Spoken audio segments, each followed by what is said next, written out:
When you think about spending extended time with family, especially over important holiday periods like Christmas or Easter, Passover, the High Holy Days or Hanukkah, Kwanzaa or family reunions, what images and memories are conjured up for you? Do you remember the warmth of loving connections, smiles and laughter and delight? Or the tension of strained relationships, the anticipation of raised voices, the reopening of buried emotional wounds, or some combination of love and frustration and disappointment all mixed together? Today's podcast offers you suggestions to help decrease holiday stress. Consider it your playbook for family holiday success. So instead of a gift list, it's more like a success checklist. Hi, this is Dr. Joan Rosenberg, and you are listening to Mindstream, How to Design a Fully Expressed Life. This is podcast number 10. Most of us know someone facing emotional pain and who feels powerless or struggles to have control over his or her life, or wants life to feel more meaningful. I believe every moment is an opportunity for transformation, and I help people reach their dreams, resolve challenges with anxiety, depression, relationships, self-criticism, and speaking up. I help you, coaches and clinicians alike, achieve emotional mastery by choosing to live into your moment-to-moment experiences. Moving toward what is difficult and sometimes painful or unpleasant is what builds emotional strength, unwavering confidence, emotional resilience, rock-solid self-esteem, and lasting transformation. You'll want to stick around till the end of the podcast. I'll be offering some thoughts that will help you approach your holidays in the absence of dread and with far greater ease. Why is it more challenging to be with family during holiday periods or extended family vacations? It's because expectations are raised. It's supposed to be a happy time. In fact, it should be joyous and happy and conflict-free. We're supposed to have deep, rewarding, and fun connections. Yet, we may be under pressure to look good, sound good, behave well, impress others, whatever it might be. So the challenge is we go into these periods with high expectations rather than approaching these holidays or these vacations much more realistically. Let's take a look at the playbook for family holiday success. We'll be looking at expectations as part of this, and because playbooks are all about planning, the first play or the first plan is don't get overextended. Plan ahead, especially regarding your finances, how much you'll want to spend, if you want to be doing any saving. Plan ahead with regard to your energy needs. That might be having to do with sleep. It might have to do with rest. It also might have to do with how you choose to eat. And given the kind of holiday goodies that are available during that time, again, you may want to be monitoring what you're doing in terms of your eating. You'll also want to pay attention to your travel needs. That might include care for your children, or it might also include some breaks from your kids. So again, rest, eating, energy, sleep, finances, lots of different things to consider in terms of planning around the specifics and the logistics of travel and of holiday times. What are your expectations as you plan to be with family members?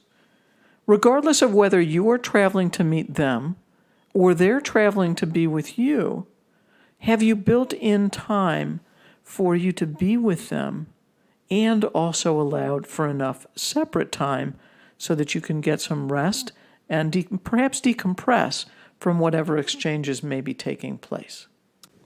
What are your expectations regarding how you will relate with family members? So what do you anticipate by way of your connection with your mother or your father, or two mothers and two fathers? How about expectations with grandparents? or extended family members like aunts and uncles, or friends that you grew up with. And of course, your siblings, because those kinds of interactions are often highly charged. So think about what you might anticipate with each family member you'll be seeing. Also think about or identify what's tripped you up in the past. What has not worked?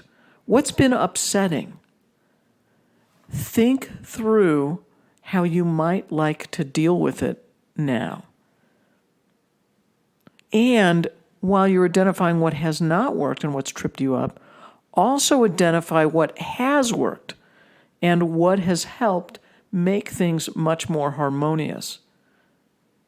What can you do to facilitate more of this?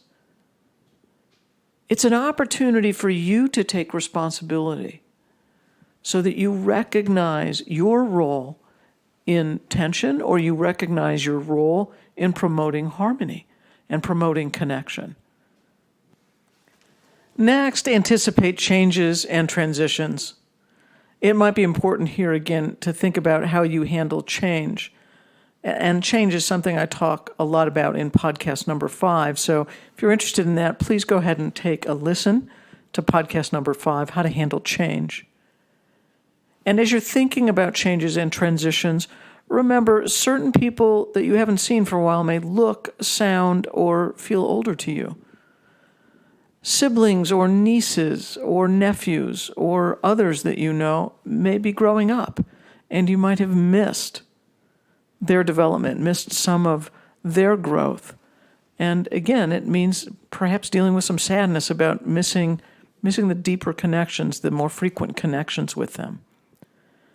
And you might have to face situations where there's more illness, there's more infirmity, or there's more incapacitation. And I think that all touches us deeply. It brings us close to our own experience of mortality, and it makes us think about transitions that might be upcoming that we also may not want to be thinking about. So if you can anticipate what you might see or anticipate what you might experience here, it's likely to make it easier for you to handle that part of the visit. I often talk about kids under 20 and also kids over 20. So if you're that kid over 20, then think about how you're approaching the holidays. Are you approaching the holidays like a kid under 20? Might you be responding like you're still a youth, without adult feelings and without adult emotional resources, without adult responsibilities? Calmness and reason actually rule the day. And it's important for you to not let your reaction get hijacked. If you're in the middle of a conflict, wait until you are on the downside of a reaction to speak. Remember, kindness and calm make a huge difference in terms of making your way through conflicts. Also, choose your battles. You don't have to argue over every little thing. Likewise, don't take things personally. When people are putting other people down, especially if you're the target, it's not about you. It's actually about them. So you can refuse to take things personally. You can choose your battles. You can recognize it's not necessarily about you that a certain conflict is actually about. And as I said earlier, you can take responsibility and look at your role in the tension or your role in the strain that's taking place. Likewise, you can also set better boundaries, what people talk about in terms of emotional boundaries. You can decide how much contact you want with the individuals you have the greatest strain or the greatest tension. You can decide the amount of time you want to put in. Is it an hour or two? Is it a half a day? Is it a full day? Is it several days? Will you meet with the people that you have conflict with in a group? Or will you do it alone? What's important here is that you recognize what your limits are, especially behaviors that let you know it's time to leave. Remember, you're an adult now, and the same old conflicts with your brother or sister or brothers and sisters, your mom or moms, your dad or dads, don't have to repeat, and you can handle them differently. We've often go back to the conflicts that we had when we were kids, and we behave as if those are the only emotional resources that we have to handle the conflict. The key here, again, is remember that you're an adult and you have adult emotional resources. You have calmness that you can choose. You can have reason that you can choose. You can have the pursuit of harmony. You can have compassion. You can have gratitude. There are so many more refined feelings that you can choose in the face of potential strain or the face of potential conflict. And the key here then is to allow for the natural organic flow of unpleasant feelings, sadness, anger, disappointment, frustration. Let that organic flow of unpleasant feelings be part of your overall process of being with family members who you don't normally see for an extended period of time. So let the pleasant and the unpleasant feelings comfortably coexist together. There's certainly a part of each one of us that keeps hoping that things will be better every time we go back to be with family who we haven't seen or haven't been with for long periods of time. And take the time to think about how you will allow yourself to both experience and express what you're feeling. Kind-hearted is the approach I hope you'll take. Thanks for joining me on Mindstream. Remember, please subscribe. And if you deal with anxiety, check out Ease Your Anxiety on Amazon. Please listen to the earlier podcasts. I know that there's a lot of good information there for you to listen to. And be sure to leave me a comment or a question that I can respond to. I look forward to hearing from you. And if you feel so moved, I'd love it if you wrote a review. Remember, simple ideas can lead to profound change and growth. Choose one. Design the life you'd love to live. And until next time, feel, tell, and live the truth of who you are.